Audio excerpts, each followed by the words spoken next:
Hello बच्चों, कैसे हो आप सब। तो बच्चों यूपी की काउंसलिंग स्टार्ट हो चुकी है बीएससी नर्सिंग की। आपको पता है रिजल्ट आ चुका है, आपने रिजल्ट चेक कर लिया होगा। अब आ जाती है काउंसलिंग की बारी। काउंसलिंग स्टार्ट हो चुकी है, राउंड 1 चल रहा है बच्चों। काउंसलिंग के पहले आपको रूल्स पता होने बहुत इंपॉर्टेंट है, इसलिए ये कंप्लीट वीडियो आप एक बार देख लो। आपको मॉपअप राउंड तक की जो भी काउंसलिंग है सारी डिटेल क्लियर हो जाएगी। कौन कौन से सर्टिफिकेट लगेंगे सारी डिटेल क्लियर हो जाएगी। एक बार ध्यान से सुन लो, ओके बच्चों। तो राउंड 1 की काउंसलिंग स्टार्ट हो चुकी है बच्चों। स्टार्ट ऑफ रजिस्ट्रेशन है 14 तारीख से स्टार्ट हो चुका है, 18 को क्लोज हो जाएगा, 21 तारीख को राउंड 1 का रिजल्ट आ जाएगा। फिर 22 से 1 आपको रिपोर्टिंग करनी है, ठीक है। राउंड 2 की जो रिपोर्टिंग है बच्चों, रजिस्ट्रेशन स्टार्ट होगा 6 तारीख से एंड 11 तक चलेगा। अलॉटमेंट आपका आएगा 14 तारीख को एंड रिपोर्टिंग है 15 से 20। मॉपअप राउंड का बच्चों ये याद रखना, रेजिग्नेशन का भी विंडो पीरियड आपको दिया जाता है। अगर आपने राउंड 1 राउंड 2 में कोई सीट ली है, उसको रिजाइन करना है तो वो रिजाइन कर सकते हो आप 24 जुलाई से 27 जुलाई के बीच में, ओके। एंड इसका रजिस्ट्रेशन खत्म होगा 31 जुलाई को और इसका रिजल्ट आएगा 1 तारीख को। फिर 1 से 5 अगस्त तक बच्चों आपको रिपोर्टिंग करनी है, ठीक है। ड्यूरिंग काउंसलिंग ये डेट्स हैं, आप देख सकते हो, है ना। ये पीडीएफ आपको शेयर हो जाएगा बच्चों। During counselling and admission process all college of shall remain open, यानी जो भी अगर कोई छुट्टी होती है, रिपोर्टिंग वाला दिन है, उस दिन कोई हॉलीडे पड़ गया तो उस दिन वो रिपोर्टिंग वाला कॉलेज वो बंद नहीं होगा, वहां पे आप उस दिन रिपोर्टिंग कर सकते हो, ठीक है बच्चों।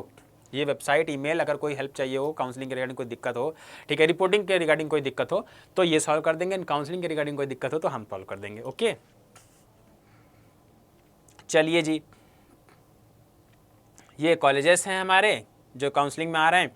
एलिजिबिलिटी क्राइटेरिया बच्चों देख लेते हैं। तो मिनिमम एज रिक्वायरमेंट दी है 17 साल हो जाना चाहिए बच्चा 31 दिसंबर 2026 से पहले। क्वालिफिकेशन दिया है बच्चों की 45% मार्क्स जनरल के लिए होने चाहिए, 40% मार्क्स होने चाहिए SC ST OBC के लिए, ठीक है। एंड NIOS वाले जो बच्चे हैं वो भी एलिजिबल होंगे काउंसलिंग के लिए। कलर ब्लाइंड कैंडिडेट भी एलिजिबल होंगे, मैरिड कैंडिडेट भी एलिजिबल होंगे, ओके बच्चों। एंड मेडिकल सर्टिफिकेट होना चाहिए बच्चे के पास, ठीक है, मेडिकली फिट होना चाहिए बच्चा। Very important note, check the college credentials fee detail. देखो बच्चों कॉलेज की जो डिटेल्स वगैरह वो आपको पता होनी चाहिए, क्या फीस रहने वाली है, ये सब पता होनी चाहिए ना। किसी की फीस थोड़ी सी ज़्यादा है, किसी फीस कम, मान लो आपको ज़्यादा फीस वाला कॉलेज मिल गया तो आप डाउट में आ जाओगे। तो ये कैसे चेक करना ये मैं आपको बताऊँगा बच्चों, ठीक है। चलिए जी, ठीक है। उसके बाद हम देखते हैं जनरल क्या है बच्चों की। Eligible candidate will have to register themselves, आपको रजिस्टर करना रहेगा, ठीक है। इस वेबसाइट पर जाके आप रजिस्टर करोगे। 500 रुपये बच्चों आपको रजिस्ट्रेशन फ़ी देना है एंड 5000 रुपये आपको सिक्योरिटी मनी देना है, ठीक है। 500 जो आपका रजिस्ट्रेशन फीस है वो आपका रिफंडेबल नहीं होगा। सिक्योरिटी मनी आपका 5000 जो है वो रिफंडेबल होगा, ठीक है, सिक्योरिटी मनी, ठीक है। उसके बाद बच्चों बात करते हैं सीट अलॉटमेंट के बाद आपको फिर से एक सीट कन्फर्मेशन पे देना, सीट कन्फर्मेशन फ़ी देना है 40,000 रुपये, ताकि आप थ्रू चालान मोड, थ्रू ऑनलाइन मोड आपको देना है, ताकि आप अपनी सीट जो आपको मिली है वो आप कन्फर्म कर सको। समझ में आया, आप क्या कर सको, वो सीट कन्फर्म कर सको। आफ्टर सीट अलॉटमेंट कैंडिडेट को रिपोर्ट करना है कॉलेज में। अगर आप रिपोर्ट नहीं करते हो तो आपकी फ़ीस फोरफीट हो जाएगी, चाहे वो सिक्योरिटी हो चाहे सीट कन्फर्मेशन फीस हो, दोनों फीस फोरफीट हो जाएंगी। तो ये गलती नहीं करनी है, ओके। उसके बाद बात करते हैं after admission in the college, अगर कैंडिडेट रिजाइन नहीं करता है from the seat during the resignation window. मान लो आपको कोई पर्टिकुलर सीट मिली है और आपको वो रिजाइन करनी है, अगर उस रेजिग्नेशन विंडो के बीच में आप वो सीट रिजाइन नहीं करते हो तो भी आपकी सिक्योरिटी मनी एंड आपकी सीट एक्सेप्टेंस फी चली जाएगी बच्चों, ठीक है। तो ये चीज़ ध्यान रखना है। ओरिजिनल सर्टिफिकेट आपको प्रोवाइड कराने हैं, कैंडिडेट मेडिकली फिट होना चाहिए, ओके। बहुत बड़ा नोटिस है बच्चों, इसीलिए मैं मेन पॉइंट्स कवर करते चल रहा हूँ, ठीक है। बाकी आप ये PDF भी गो थ्रू कर लेना, ठीक है।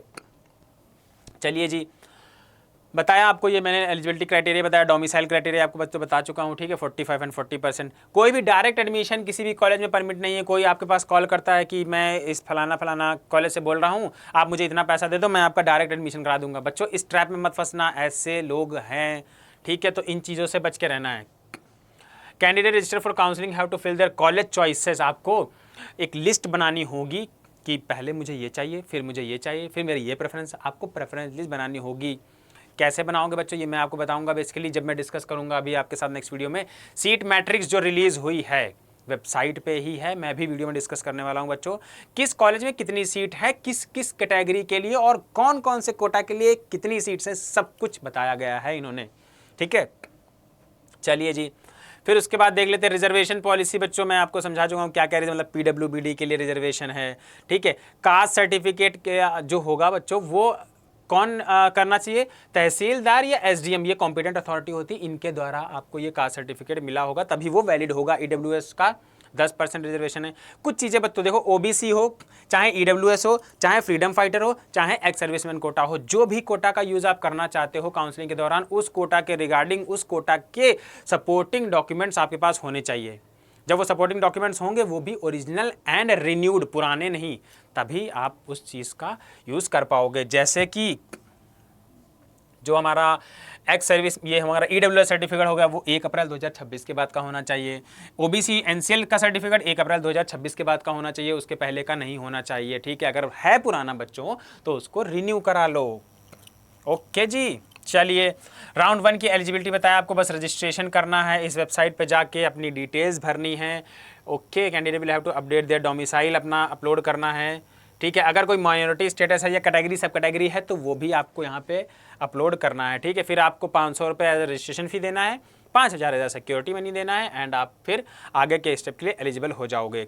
फिर आता है exercising of choices, acceptance of seat allocation and admission process. Okay, अब क्या होगा बच्चों, the online seat allocation portal will allow the candidate to make choices of college arrange. ठीक है, आपको क्या करना है, चॉइस फिलिंग करनी है। आपको पता है काउंसलिंग में होता है, जो भी नंबर ऑफ कॉलेजेस हैं, आपका जो प्रेफर्ड कॉलेज है वो आपको टॉप पे भरना है, फिर उसके बाद नीचे ऐसे अरेंज करते हुए चले जाना है ताकि उसमें से आपको सीट मिल सके। ठीक है, and candidate should take a print out of their college choices after logging. ये बच्चे बहुत गलती करते हैं, पिछले साल भी मैंने काउंसलिंग करी, पिछले साल भी बच्चों ने गलती करी थी, इस बार मत कीजिएगा। आप जो भी चॉइसेस फिल करें ना, उसका प्रिंट आउट जरूर निकलवा लीजिएगा। ओके बच्चों, क्योंकि जब आप रिपोर्टिंग करते हो तो वो प्रिंट आउट आपको लेके जाना होता है।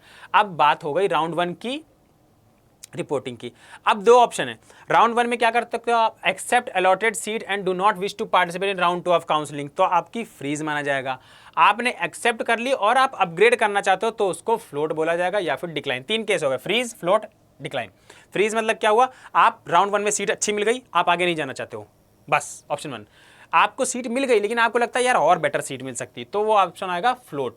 और ऑप्शन 3 होता है डिक्लाइन, आपको सीट मिली, आपने सीधे मना कर दिया कि नहीं ये सीट नहीं चाहिए। Okay, decline allotted seat and want to participate in the round 2, यानी अब आप राउंड 2 में जाना चाहते हो। ओके, 3 केस हो गए, ये 3 केस आपके पास ऑप्शन होते हैं, आप कर सकते हो राउंड 1 में। सारे कैंडिडेट जो उनको जो भी सीट मिलेगी, अगर वो राउंड ऑप्शन 1 और ऑप्शन 2 चुनते हैं, ठीक है, यानी अपग्रेड वगैरह करते हैं, तो required to deposit seat confirmation fee. ठीक है, क्योंकि आपने सीट तो कन्फर्म कर ली, अब आप अपग्रेड के लिए जा रहे हो, यानी वो वेट कर दी और हम अपग्रेड, अगर बेटर सीट मिल गई तो ठीक, वरना हम पुरानी ले लेंगे। तो उस केस में आपको 40,000 रुपये सीट कन्फर्मेशन फ़ी देना होगा। ओके बच्चों, सीट कन्फर्मेशन फ़ी देने के बाद आपको रिपोर्टिंग करनी है अपने सारे ओरिजिनल सर्टिफिकेट के साथ कॉलेज में। क्लियर, थोड़ी सी वीडियो लंबी होगी बच्चों, लेकिन उसके बाद दोबारा आपको कोई वीडियो नहीं देखनी पड़ेगी काउंसलिंग में। बीएससी नर्सिंग के लिए, यूपी की बीएससी नर्सिंग, आपको पूरा क्लियर हो जाएगा क्या क्या रूल्स हैं। ठीक है, the college will verify all the document, college verify करेगा और आपको अलॉटमेंट लेटर मिल जाएगा, ना आप फीस दे के आप अपना एडमिशन ले सकते हो। ठीक है, क्या क्या चीज़ें चाहिए देखो, provisional seat allotment letter, 5 passport size photo, seat confirmation fees का जो रिसिप्ट होता है वो, photo ID proof, verification sheet and passing certificate, certificate from the boards showing, जिसमें DOB आ रहा हो, मेडिकल फिटनेस सर्टिफिकेट। ठीक है, और ये सारे सर्टिफिकेट भी चाहिए, SC ST NCL OBC NCL, person with disability, freedom fighter, ex serviceman, NCC certificate, minority certificate, जो भी कोटा आप यूज़ करना चाहते हो काउंसलिंग में, उससे रिलेटेड सर्टिफिकेट चाहिए, वो भी अपडेटेड।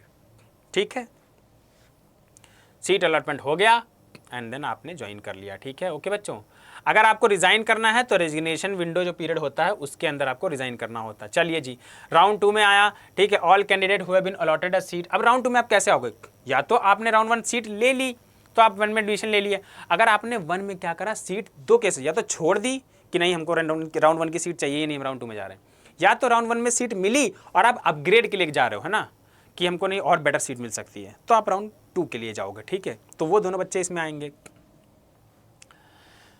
कौन एलिजिबल नहीं होगा राउंड 2 के लिए, candidate who participated in round 1 and have selected the option 1 accept allotted seat and do not wish to participate in round 2 of counselling. ठीक है, यानी राउंड 2 में हमें पार्टिसिपेट नहीं करना, राउंड 1 की सीट हम ले रहे हैं, तो आप राउंड 2 में पार्टिसिपेट नहीं कर सकते हो। फिर वही बच्चों, अगर आप डायरेक्ट रजिस्ट्रेशन कर रहे हो, डायरेक्ट राउंड 2 में आ रहे हो, तो आपको डायरेक्ट फिर से रजिस्ट्रेशन वगैरह करना है।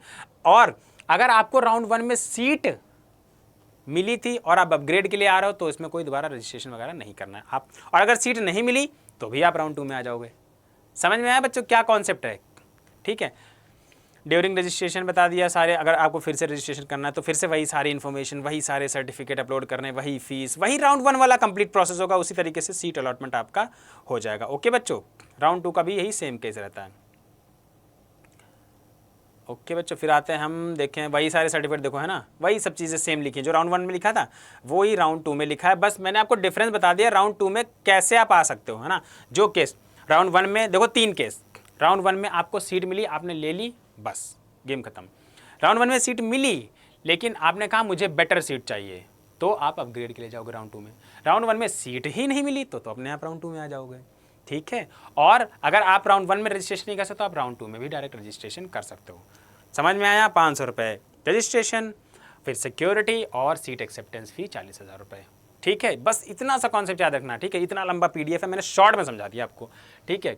मॉपअप राउंड में वही बच्चों है ना, फॉलोइंग कौन से एलिजिबल नहीं होंगे, all candidate who have participated and allotted seat in round 1 and 2 and not resigned. हाँ, अगर आपको सीट मिली है राउंड 1 राउंड 2 में तो उसको टाइम पे रेजिग्नेशन विंडो के बीच में ही रिजाइन करना बहुत इंपॉर्टेंट है। अगर आपने रिजाइन नहीं किया तो आप राउंड 3 में पार्टिसिपेट नहीं कर पाओगे और आपकी सिक्योरिटी, आपकी सीट एक्सेप्टेंस सब चला जाएगा, ठीक है। इसीलिए रेजिग्नेशन जो है बहुत इंपॉर्टेंट है अगर आप कोई सीट छोड़ रहे हो। ओके बच्चों, following steps to be completed by the candidate who have not participated in round 1 and round 2 of counselling during registration, ठीक है। फिर वही बात है बच्चों, है ना, आप रजिस्ट्रेशन करोगे 500 रुपये और इस तरीके से पूरा सिक्योरिटी मनी आपको ये सब देना है, ओके। फिर चॉइस फिलिंग आपको करनी है, तो इस तरीके से पूरा राउंड 3 का भी होगा, देन आपको सर्टिफिकेट अपलोड करने हैं। सीट कन्वर्जन बच्चों है, इससे आपको ज़्यादा कुछ मतलब नहीं है। कई बार जब सीट बच जाती है किसी पर्टिकुलर कैटेगरी की तो उसको नॉर्मल में कन्वर्ट कर दिया था। आप खुद बताओ कि अगर एसटी की जो पीडब्ल्यू या फ्रीडम फाइटर वाली सीट्स हैं वो बच गई तो उसको क्या वेट करेंगे? नहीं, कोई पीडब्ल्यूडी वाला बच्चा आया या फिर कोई फ्रीडम फाइटर वाला बच्चा आएगा तभी ये सीट भरेंगे, नहीं, तो उसको क्या करेंगे, नॉर्मल कैटेगरी में कन्वर्ट कर देते हैं, ठीक है। बस ये वही चीज़ लिखी है, ठीक है। और अगर दूसरी कैटेगरी की सीट बच जाती हैं एससी की या ओबीसी की तो उसको फिर लास्ट में अनरिजर्व में कन्वर्ट कर देते हैं। ओके बच्चों, तो ये था पूरा बेसिक। इसका बताओ कोई डाउट हो, कुछ भी डाउट हो तो टेंशन लेने की ज़रूरत नहीं है, ठीक है। आप पहली बात तो कमेंट में मेंशन करो, आपका जो भी डाउट है वो आपका क्लियर कर दीजिएगा। अभी जस्ट काउंसलिंग शुरू हुई है तो ज़्यादा पैनिक नहीं करना है, ठीक है। अभी जस्ट काउंसलिंग शुरू हुई है, देखो अभी तो राउंड 1 2 3 बहुत राउंड है बच्चों। 14 तारीख को स्टार्ट हुई है, ठीक है, और 18 तारीख तक राउंड 1 चलेगा अभी तो अभी काउंसलिंग स्टार्ट हुई है, टेंशन लेने की जरूरत नहीं है। कोई डाउट हो कमेंट में मेंशन करो बच्चों, आपको क्लियर कर दिया जाएगा, ओके। एंड टेलीग्राम पर भी बच्चों हम कनेक्ट कर सकते हैं आपसे। टेलीग्राम का इसमें थोड़ा सा इशू चल रहा है, कनेक्ट नहीं हो पा रहा है, टेलीग्राम इस समय बैंड हो रहा है टेम्परेरी, क्योंकि नीट हमारा आ रहा है बच्चों, है ना, 21 तारीख को नीट है, तो इसलिए। बाकी कोई डाउट भी होगा तो आपका क्लियर कर दिया जाएगा कमेंट सेक्शन में, ठीक है। बाकी हम कनेक्टेड रहेंगे, इसी तरीके से वीडियो लाते रहेंगे काउंसलिंग की। तो बच्चों अभी हम मिलते हैं आपसे नेक्स्ट वीडियो में, सीट मैट्रिक्स के बारे में भी डिस्कस करेंगे, कैसे आपको सीट देखनी कि आपकी बीएससी नर्सिंग काउंसलिंग के लिए आपके यूपी में किस कॉलेज में कितनी सीट है एंड किस कॉलेज में कितनी फीस है, ठीक है बच्चों। तो चलिए मिलते हैं नेक्स्ट वीडियो में, तब तक के लिए bye bye and all the best.